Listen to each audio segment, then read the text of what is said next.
बिस्मिल्लाहिर्रहमानिर्रहीम। अस्सलाम वालेकुम नादरीन, आप यूट्यूब चैनल देख रहे हैं। मैं इमरान खान हूँ। मैं सबसे पहले आपको जो पंजाब कॉलेज वाला इंसिडेंट है जो बहुत ज़्यादा फैलता चला जा रहा है उसकी कुछ चीज़ें बताता हूँ और उसका रीज़न है। रीज़न ये है कि लेटेस्ट जो मुझे अभी पता चली, मेरी कुछ बच्चियों से अब बात हुई है। मैं इसके अंदर दिलचस्पी नहीं ले रहा था। मेरा ये मानना था कि कॉलेज का एक मौक़िफ़ है, दूसरी जानिब तलबा का एक मौक़िफ़ है, इसके ऊपर एक गैर जानिबदाराना इंक्वायरी होनी चाहिए। चाहे इसके ऊपर एक पार्लिमानी कमेटी बना दें, 2 बंदे पीटीआई के ले लें, 2 बंदे नून लीग के ले लें, अपोजिशन और हुकूमत मिलकर बैठ जाएं, 2 खवातीन भी बैठ जाएं ताकि बच्ची का मामला है और इसके ऊपर इंक्वायरी कर लें और जो फैक्ट्स हैं वो कौम के सामने ले आएँ कि जी ये सच है और ये झूठ है, ताकि मामला दूध का दूध और पानी का पानी हो जाए, या कोई जुडिशल एक इंक्वायरी इसके ऊपर करवा दें। तो मुझे लगता था कि ये चीज़ें होनी चाहिए और मैं समझता था कि ये हो भी जाएगा, लेकिन साथ ही साथ मैं तशद्दुद की मजम्मत कर रहा था जो सबको करनी चाहिए, कि किसी को कोई हक नहीं पहुँचता कि जो कॉलेज और स्कूलों के बच्चे हैं उनको लहू लहान कर दिया जाए। लेकिन अब मुझे इत्तला मिली है कि कुछ बच्चियों को, अभी मेरी बात हुई, उन्होंने बताया जी कि हमें बुलाया गया FIA के दफ्तर में और बुलाकर में बिठाया गया काफ़ी देर तक और फिर कोई भी नहीं था वहाँ पे। फिर हम वापस जा रहे थे, फिर दोबारा कॉल आ गई कि जी नहीं आप FIA के दफ्तर पहुँचे, वहीं बैठे हैं आप। तो वो बच्चियाँ बेचारी दोबारा चली गई। तो एक सब इंस्पेक्टर था जिसने उनको डील किया, यानी कोई लेडी ऑफिसर भी नहीं थी वहाँ पे, सब इंस्पेक्टर ने डील किया दोनों बच्चियों को, और ना सिर्फ डील किया बल्कि उनसे उनका एक मोबाइल फ़ोन भी ले लिया, उनको थ्रेट भी किया, उन्हें यह भी कहा कि आपको लॉकअप के पीछे डाल देंगे, आपको बंद भी कर सकते हैं, लेकिन अभी हम फिलहाल आपको छोड़ रहे हैं। और उनसे बड़े सख्त किस्म की ज़बान इस्तेमाल की उन बच्चियों के साथ, उनको हिरासा किया गया। उन बच्चियों ने यह बताया कि वो मीडिया को गालियाँ भी दे रहा था और ख़ास तौर पर उसने मेरा नाम लिया कि जी हम इमरान रियाज को भी ये कर देंगे वो कर देंगे, वो भाई तूने जो करना ना तू कर ले, तेरे से बड़े बड़े जो है ना पहले जोर लगा लगा के थक गए, सारा कुछ तुम लोगों ने करके देख लिया, एक केस आज तक तुम लोग साबित नहीं कर सके, हमेशा गूं खाया। FIA ने मेरे ऊपर कितने सारे मुकदमे किए, एक भी केस आज तक FIA साबित नहीं कर सकी। झूठे मुकदमे में पकड़ के औरिया मकबूल जान साहब को बंद किया हुआ है, इससे पहले भी सहाफियों को पकड़ पकड़ के बंद करते रहे हैं, एक केस आज तक FIA साबित नहीं कर सकी। अदालत के अंदर ये बगलों में मुंह छुपाते हैं जाके, इनके पास जवाब नहीं होता जज साहब को देने के लिए, वहां पे ये कोई चीज साबित नहीं कर सकते और अब कह रहे जी एक नया मुकदमा बनाएंगे। और भाई लोगों पे टॉर्चर होगा तो मैं बोलूंगा, जब बच्चों का खून बहेगा तो मैं बोलूंगा, जब आप बच्चों को सड़कों पे मारेंगे तो मैं बोलूंगा, जब आप पुलिस वाले बच्चों पे आंसू गैस फेंकेंगे, बच्चों को टॉर्चर करेंगे। हमारे अपने बच्चे कॉलेज में स्कूल में जाते हैं, तो क्या मैं नहीं बोलूंगा? क्यों नहीं बोलूंगा? मैं तो अपने बच्चों के साथ खड़ा हूंगा, मैं तो बच्चों के हक में बात करूंगा कि भाई ना मारो। वो पूरा मना एहतजाज कर रहे हैं, उनकी बात सुन लो, इंक्वायरी करवा लो, उनको जवाब दे दो। अब चंद सवालात हैं जो पैदा हो गए हैं, मैं आपके सामने रख देता हूं। एक तो जो ये बहुत सारे लोग अब आकर कहना शुरू हो गए हैं कि ये वाकया हुआ ही नहीं, तो मुमकिन है कि ना हुआ हो। ये वाकया हुआ है या नहीं हुआ, बच्चों का खून बहा है, बच्चों को चोटें लगी हैं, दर्जनों बच्चे अस्पतालों में पहुंचे हैं, पुलिस ने और गार्ड्स ने बदतरीन लाठीचार्ज किया है, बच्चों को गाड़ियों के साथ टक्करें मारी गई हैं, बच्चों को जो है वो बच्चियों की हालत गैर हो गई, मार खा के उनको अस्पताल पहुंची है बेचारी। ये सारा कुछ तो हुआ है ना, इसकी कौन मजम्मत करेगा? वो एक्चुअली मामले की रिपोर्टिंग इससे शुरू नहीं हुई कि कॉलेज में क्या इंसिडेंट हुआ था, वो तो इंक्वायरी होगी, पता चलेगी हुआ या नहीं हुआ। अभी सारे क्लेम कर रहे हैं कि नहीं हुआ, कोई ये नहीं बता रहा कि एक्चुअली वो बच्चा कौन था, लेकिन बच्चियां कहती हैं कि कोई एम्बुलेंस जरूर आई थी कॉलेज में, वो किसको लेकर गई ये अब तक नहीं पता। वो एक अलग कहानी है, उसके ऊपर तो मेरे ख्याल में जुडिशियल कमीशन या पार्लिमानी कमीशन बने और वो बन के इसके ऊपर फैसला करे, उसमें मैं बड़ा क्लियर हूं, क्योंकि उसमें मैं भी कुछ नहीं कह सकता, आप भी कुछ नहीं कह सकते, मैं उसमें तफ्तीश तो इदारों ने करनी है ना। और जिस तरह पंजाब हुकूमत ने अपने आप को पार्टी बनाया है इस सारे मामले में, तो वो तो तहकीक कर नहीं सकते, तो या तो एक जुडिशियल कमीशन बने या एक पार्लिमानी कमीशन बने जिसके अंदर दूध का दूध और पानी का पानी हो जाए। बच्चों का मुतालबा भी यही है कि जनाब हमें इसकी इंक्वायरी करके आप दें। अब बच्चे एहतजाज करते जा रहे हैं, पंजाब के बाकी शहरों में निकल रहे हैं, लाहौर में निकल रहे हैं। मुझे ऐसे लगता है कि ये जो PMLN है ना, इनका एक बहुत बड़ा इशू है। ये जिसके हाथ में कागज और कलम देख लेना या जिसके हाथ में ये किताब देख ले, ये समझते हैं ये हमारा दुश्मन है। तालीम के साथ इनकी ऐसी दुश्मनी है, तालीम के साथ इनको ऐसा बुग़्ज़ है, इन्हें लगता है कि जो शख्स पढ़ लिख जाएगा वो कभी भी हमारा कारकुन नहीं बनेगा। इन्हें लगता है जो शख्स आला तालीम हासिल कर लेगा या उसको शऊर आ जाएगा तो वो हमसे सवालात करेगा और हमसे जवाब मांगेगा, तो इनके पास जवाब तो होता कोई नहीं है। तो इन्होंने बच्चों को बिला वजह अपना दुश्मन बना लिया। यार बेशुमार बच्चे हैं जो हो सकता है नवाज शरीफ को भी पसंद करते हो, आपने उनको भी डंडे मार दिए, बहुत सारे बच्चे हैं जो इमरान खान को पसंद करते हो, आपने उनको भी डंडे मार दिए। क्या ये बच्चे अडियाला जेल गए थे, जाकर इमरान खान से मिले थे, वहां से पूरा मंसूबा लेकर आए थे कि ऐसे ऐसे हम एक झूठी कहानी बनाएंगे, ऐसे ऐसे हमारे गार्डों की नौकरियां तब्दील हो जाएंगी, उनकी शिफ्टें बदल दी जाएंगी, ऐसे एक एम्बुलेंस का साउंड होगा, ऐसे एक इंसिडेंट होगा, बच्चे उसके ऊपर एहतजाज करेंगे, टीचर उसके ऊपर बच्चों को थ्रेट करेंगे, फिर FIA को इस्तेमाल किया जाएगा, सारा खेल खेला जाएगा। क्या ये सारा कुछ अडियाला जेल में तय हुआ था? भाई एक कॉलेज के अंदर क्या हो रहा है क्या नहीं हो रहा हम तो नहीं जानते। अभी एक और खबर रिपोर्ट हुई है, मिसाल के तौर पे मैं आपको ये बता देता हूं। अब ये वाकया तो कोई नहीं जानता था कि ये वाकया कैसे हुआ, कौन किया, किस तरीके से हुआ।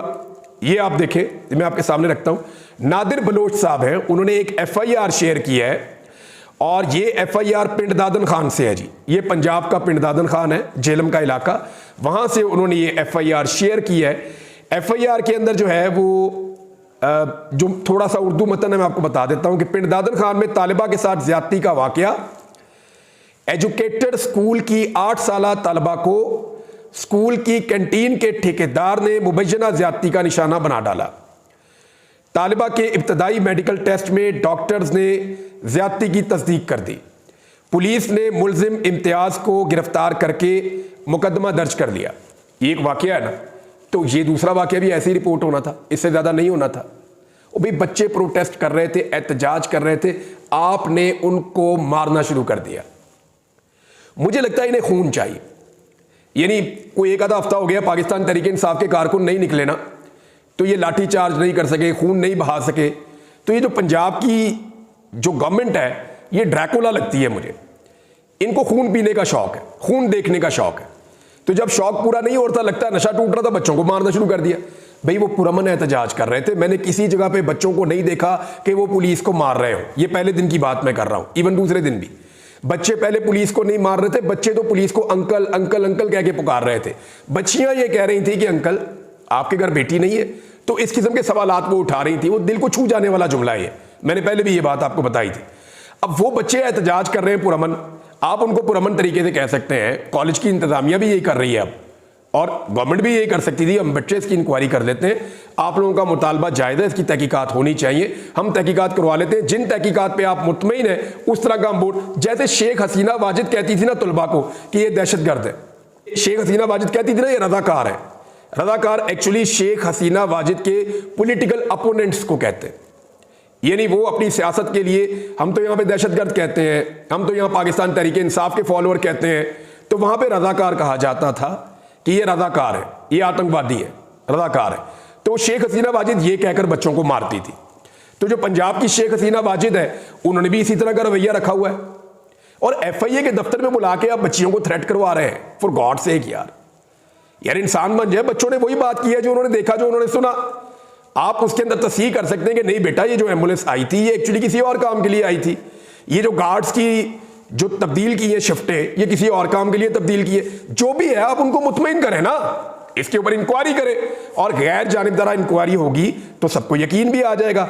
अब बच्चों को मारने का कोई जवाब नहीं था। जो उनके ऊपर टॉर्चर किया गया वो गलत किया गया, वो जुल्म किया गया।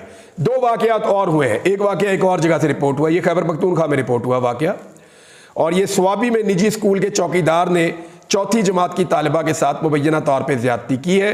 इसका भी वाकया हुआ, और यहाँ पे भी बता रहे हैं कि जिसको गिरफ्तार कर दिया गया है।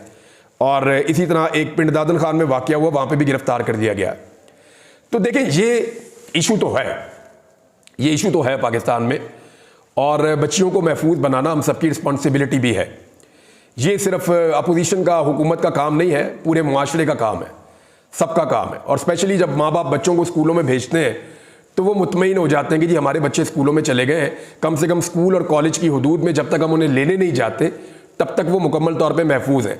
अगर वो अपने बच्चे बच्चियों को स्कूलों और कॉलेजों में भेजने के बाद भी ज़हनी तौर पे इसी खौफ का शिकार रहेंगे, तो क्या हम एक मुआशरे में रहते हैं, एक शहरों में रहते हैं, या हम जंगल में रहते हैं कि जहाँ पे जो बच्चा बाहर निकले तो माँ बाप को फिक्र हो गया पता नहीं कोई और बड़ा जानवर खा ना जाए हमारे बच्चों को।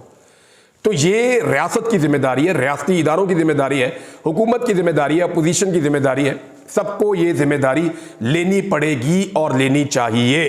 अब इसके ऊपर किसी ने शौक पूरा करना ना मीडिया को दबाने का, अब जिस तरह की प्रेस कॉन्फ्रेंस की, और प्रेस कॉन्फ्रेंस से पहले वो जो वजीर इत्तलात ने आगे मीडिया को धमकियां दी है, यार मैं तो कहता हूं हमारी सहाफती बरादरी जो है वो पता नहीं क्या उनको हो गया है, गैरत ही नहीं जाग रही। मरियम नवाज ने कुत्ते कहा, इनकी गैरत नहीं जागी। परवेज रशीद ने जो भी कहा, गैरत नहीं जागी। वो हमारे जो चीफ जस्टिस ऑफ पाकिस्तान है, उन्होंने बेशुमार अलकाबात से नवाज दिया मीडिया को, कुत्ते भी कह दिया और पता नहीं खारिजदा कुत्ते कह दिया, रेबीज वाला कुत्ता जो काटता है वो कह दिया और पता नहीं क्या कुछ कह दिया, गैरत नहीं जागती। बिकाऊ माल कह दिया, गैरत नहीं जागती। गंडापुर के एक जुमले के ऊपर जनाब बाइकआउट भी होगा, ये भी होगा, वो भी होगा। मुझे लगता है कि पाकिस्तान का मीडिया भी जो है ना, वो एक तरह से टाउटी कर रहा है। कमजोर जो है वो काबू आ जाए तो उसको दबाता है, ताकतवर जो हुक्म दे उसको हुक्म को बजा लाता है। यही पाकिस्तान का मीडिया कर रहा है। यहां पे खड़ी होकर इंफॉर्मेशन मिनिस्टर ने बाकायदा धमकी लगाई है, खबरदार किसी ने सवाल किया तो, खबरदार कोई ऊंची आवाज में बोला तो, खबरदार किसी ने माहौल खराब किया तो शहजादी साहिबा आ रही हैं, शहजादी साहिबा आ रही है, खबरदार कोई माहौल खराब ना करे और बिल्कुल अच्छे बच्चों की तरह बन के रहो। जिसने शरारत की फिर मैं उसके इदारे में शिकायत लगाऊंगी और उसका मतलब समझ दो, उसका मतलब तुम्हारी नौकरी गई। यार इस नौयत की धमकियां तो आज तक सुनी भी नहीं थी। यार दबे लफ्जों में तो लोग कह देते थे, नौकरी बाद का चली भी जाती थी। मुझे ये नून लीग वाले दफ्तर में आगे बैठ जाते थे, मुझे कई दफा इन्होंने मुअत्तल करवाया, कई दफा मुअत्तल करवाया, नाम ले सकता हूं मैं। परवेज रशीद मेरे दफ्तर आगे बैठ गया, फर्क करो इसको। ख्वाजा साद रफीक, इतने बड़े जमहूरियत के चैंपियन, मेरे दफ्तर में आकर बैठे, फर्क करो इसको। और फाद हुसैन जनाब आगे, बात सुनने वाला कौन? फाद हुसैन। मुझे कई दफा फारक किया फाद हुसैन ने, बीट चेंज कर दी, मुअत्तल कर दिया। ये काम जनाब फाद हुसैन सब करते थे इनके कहने पे। तब मैं समझता था शायद फाद हुसैन न्यूट्रल है, लेकिन बाद में मुझे पता चला कि ये तो एक ही साइड से खेलते हैं। तो उन्होंने कह दिया, इन्होंने कर दिया, तो क्या फर्क पड़ता है, ये तो बाद में पता चला मुझे। लेकिन मेरे अल्लाह की जात बहुत बड़ी है, पहले भी इन्होंने बड़े मुकदमे बनाए, बड़ी चीजें की हैं। अब ये मीडिया को बाकायदा थ्रेट कर रहे हैं और मीडिया सुकून से ठंड प्रोग्राम बैठ के देख रहा है। ये मीडिया की क्रेडिबिलिटी भी खत्म हो जाएगी, बिल्कुल खत्म हो जाएगी। मुझे आज फोन आया मुबीन आरफ जट जो MNA है गुजरांवाला से, उनके वालिद का, आरफ जट साहब। उन्होंने कहा जी मेरी फैक्ट्री के ताले तोड़े हैं, पहले सील किया था, ताले तोड़े, उनको खोला है, वहां से 13 से 14 करोड़ रुपए का माल उठाकर ले गए हैं। 13 से 14 करोड़ रुपए का माल उठाकर ले गए। आईनी तरमीम में वोट दो तो 50 करोड़ से 1 अरब रुपए तक मिल जाएगा। आईनी तरमीम में वोट नहीं दोगे, 14 करोड़ का माल फैक्ट्री से उठाकर ले गए। फिर वो कहते हैं हमारे घर के ताले तोड़े, ताले तोड़ के अंदर दाखिल हुए, जितने हमारे घर के अंदर सेफ थे उनको तोड़ा और कीमती सामान वहां से भी उठाकर ले गए। और वो मुझे पूछ रहे थे यार हमें किस बात की सजा मिल रही है, हमने इस मुल्क में इलेक्शन लड़के गलती कर ली है, लोगों ने मेरे बेटे को वोट डाला, मेरा बेटा MNA बन गया और हमें तो कोई भी वोट नहीं डालता, वोट तो डाला लोगों ने इमरान खान को। अब हम ये कहते हैं कि इमरान खान का वोट है, हमने बेईमानी नहीं करनी। इस मुल्क में बेईमानी ना करने की हमें यह सजा मिल रही है कि हमारी फैक्ट्री, गोदाम, घर, हर चीज तबाह हो रही है। उसके ऊपर मरियम नवाज की जबान नहीं खुलेगी। खून पीने का शौक है ना, ऐसा लगता है कि ये चाहते हैं कि टॉर्चर चले, जुल्म चले, बर्बरियत चले, उसके अलावा इन्हें और कुछ पसंद नहीं है। दूसरी जानिब जो है वो जरका साहिबा से मेरी बात हुई, डॉक्टर जरका। उन्होंने सुबह फजर की मैंने नमाज पढ़ी तो मुझे उनका एक मिस कॉल आया हुआ था, मैंने उन्हें कॉल की तो उन्होंने मुझे कहा कि जी मेरे साथ बहुत बुरा हो रहा है। मैंने कहा जी आपके साथ क्या हुआ? उन्होंने कहा जी मैं पाकिस्तान के बाहर थी, मेरा बेटा, अच्छा मुझे ये पता था उनका एक जो छोटा बेटा ना वो ज़हनी तौर पे थोड़ा सा बीमार है, मैं समझा उसको उठा लिया था। उन्होंने कहा उसको नहीं उठाया, मेरा एक बड़ा बेटा है और वो इंजीनियर है और वो काम करता है, उसको उठा लिया एजेंसियों ने। मैंने कहा जी फिर क्या हुआ? कहते जी उसके बाद मेरे बेटे से बात करवाते थे। मैंने बेटे से कहा मेरी इनसे बात करवाओ, बात भी नहीं करते थे और धमकाते थे। मेरा बेटा कहता था ये मुझे कभी नहीं छोड़ेंगे, आप वापस आ जाएं। तो वो एक माँ है, वो बैरून मुल्क से, PTI ने मना किया आपने नहीं आना, वो मजबूर होकर पाकिस्तान आ गई। बेटे को कहते थे तुम्हारी माँ को पता है करना क्या है, सिर्फ तुम मुझे कॉल करके बुलाओ इधर। माँ पहुंचती है और उनको मिलने के लिए जाती है, अपनी पार्टी की क़यादत से रब्ता करती है। शिबली फराज साहब ने हाथ खड़े किए, उन्होंने कहा जी ठीक है हम आपके साथ जरूर हैं, लेकिन ये मामला आपको हल करना है, आप जाएं, जाके उनसे मुज़ाकरात करें और मिले। तो शिबली फराज साहब ने मशवरा दिया और वो जाके मिल रही हैं। उन्होंने जाके मुलाकात की, मुलाकात करके उन्होंने कहा जी आप मुझे रख लें अपने पास, मेरे बेटे को छोड़ दें। उन्होंने कहा ये हम नहीं कर सकते, बेटा आपका इधर ही है, आपने कहीं जाना है तो जाएं। उन्होंने कहा जी मेरा क्लिनिक तो खोल दें, मेरी कमाई वहां से होती है। उन्होंने क्लिनिक खोल दिया। अब जरका साहिबा खैबर पख्तूनख्वा भी जा रही हैं, इस्लामाबाद, लाहौर, जहां दिल कर रहा है वहां जा रही हैं, वो घूम फिर रही हैं। लेकिन उनका बेटा जो है, उनके बकौल जो उन्होंने मुझे कहा, एजेंसियों की हिरासत में है, उन्होंने अपने पास रखा हुआ है। वो ये कहती हैं कि मैं वोट डालना ही नहीं चाहती, ना मुझे पैसा चाहिए, ना मैं वोट डालना चाहती हूँ। ये उन्होंने कहा मुझे अभी तक कि ना मैं पैसा ले रही हूँ, ना मैं वोट डालना चाहती हूँ, ना मैं आईनी तरमीम के हक में हूँ। मैं इमरान खान से बेवफाई कभी नहीं करूंगी। मैं इनसे पूछती हूँ तुमने मुझे क्यों चुन लिया, बाकी भी तो हैं। तो मैंने उन्हें बताया, मैंने कहा जी बाकियों में भी ऐसे ही दबाव है, हर एक पे अपने अपने लेवल का दबाव पड़ रहा है, ये आपके दबाव का तरीकाकार थोड़ा अलग हो सकता है। उन्होंने कहा जी बड़े अच्छे तरीके से मेरे बेटे को रखा हुआ है, मुझे भी अच्छी जगह पे रख देते हैं जब मैं उनके पास जाती हूँ। तो मैंने उन्हें कहा जी मैंने जिम जाना है, तो उन्होंने मुझे उधर भी भेज दिया, जो हम खाने के लिए मांगते हैं वो भी दे देते हैं। लेकिन वो कहते हैं जी आपने वोट डालना है आईनी तरमीम के हक में। मैंने कहा फिर आप क्या करेंगी? उन्होंने कहा जी मेरे पास 2 रास्ते हैं, मैं आज आखिरी मेरे पास मौका है, मैं उनको वार्निंग दूंगी आज कि जी मैं अब मजीद चुप नहीं रह सकती, मैं इस मामले को खोल दूंगी। उन्होंने एक ट्वीट किया भी है। और फिर मैं अदालत में भी जाऊंगी अपने बेटे की बाजियाबी के लिए। पाकिस्तान है, यहाँ पे कोई तो कानून है ना, ये सरजमीन बेआईन और बेकानून तो नहीं है। तो मैं जाऊंगी, मैं एक सेनेटर हूँ और मेरे साथ ये ज्यादती नहीं की जा सकती। और अगर मुझे ज़्यादा उकसाया जाएगा, जोर डाला जाएगा मेरे ऊपर, तो फिर मैं इस्तीफ़ा दे दूंगी, मैं वोट नहीं डालूंगी। अब तक तो डॉक्टर जरका ने यही कहा है। पाकिस्तान तहरीक इंसाफ ने कहा था कि बैरिस्टर अली जफर आपका केस लड़ेंगे, मुकदमा लड़ेंगे। अभी तक वो कह रही हैं जी उनकी तरफ से कोई जवाब नहीं आ रहा। दूसरी जानिब जो रियाज फतियाना साहब हैं, उनकी फैमिली को, यानी उनके बेटे को जिन लोगों ने उठाया, उन्होंने रियाज फतियाना साहब को और उनकी वाइफ को बार बार ये कहा कि देखिए आपकी पार्टी आपके साथ खड़ी नहीं हो रही। देखिए कोई आता है अदालत में, देखिए आप जब अदालत में आते हैं अपने बेटे को बाजियाब करवाने के लिए, कोई आता है, कोई आपके साथ आपकी पार्टी का बंदा खड़ा नहीं हुआ। जो पार्टी आपके साथ खड़ी नहीं हो रही, आप उस पार्टी के साथ क्यों खड़े हो रहे हैं? और ये बात जो है वो दिल को लगने वाली बात है। यानी पाकिस्तान तहरीक इंसाफ की लीडरशिप ने डॉक्टर जरका को भी अकेला छोड़ दिया और रियाज फतियाना को भी अकेला छोड़ दिया मुश्किल वक्त में, कि तुम अपनी लड़ाई खुद ही लड़ लो। यानी तुमने अपने आप को खुद ही बचाना है, तुम अपनी लड़ाई खुद ही लड़ लो। यानी ये तो एक तरह की सहूलतकारी है जो पाकिस्तान तहरीक इंसाफ की लीडरशिप आईनी तरमीम के हक में कर रही है। ये चीजें बताना मेरी रिस्पॉन्सिबिलिटी है, मैं आपको इसलिए बता रहा हूं। नंबर पूरे नहीं हो रहे, ये आपको फिर मैं बता रहा हूं कि रियाज फतियाना भी वोट कोई नहीं डालेगा। जिस दिन वो असेंबली में आके बैठेगा आप देखिएगा वो तमाशा क्या होगा। बहुत मुश्किल है, बहुत मुश्किल है, बहुत मुश्किल है। और डॉक्टर जरका का भी बहुत मुश्किल है अब तक की जो इंफॉर्मेशन है उसके मुताबिक। तो एक चीज तो आप समझ लीजिए कि पाकिस्तान तहरीक इंसाफ पूरी ताकत के साथ अपने उन अरकान के साथ खड़ी नहीं हो रही जिनके साथ जुल्म और ज्यादती हो रही है। इसके ऊपर इससे अगर 5% भी जुल्म और ज्यादती नून लीग या पीपल्स पार्टी के साथ होती ना, तो बिलावल की तकरीर याद है, कितने बेगैरत हो आप, याद है, याद है। यही सारा काम जो है वो PMLN ने और पीपल्स पार्टी ने करना था। लेकिन पाकिस्तान तहरीक इंसाफ जो है बिल्कुल ठंड प्रोग्राम, ऐसा लगता है खामोश सहूलतकारी की जा रही है। अगले वीडियो में कुछ फैक्ट्स आपको बताता हूं। अब तक के लिए इतना ही, अपना ख्याल रखिएगा, अपने चैनल का भी। अल्लाह हाफिज़।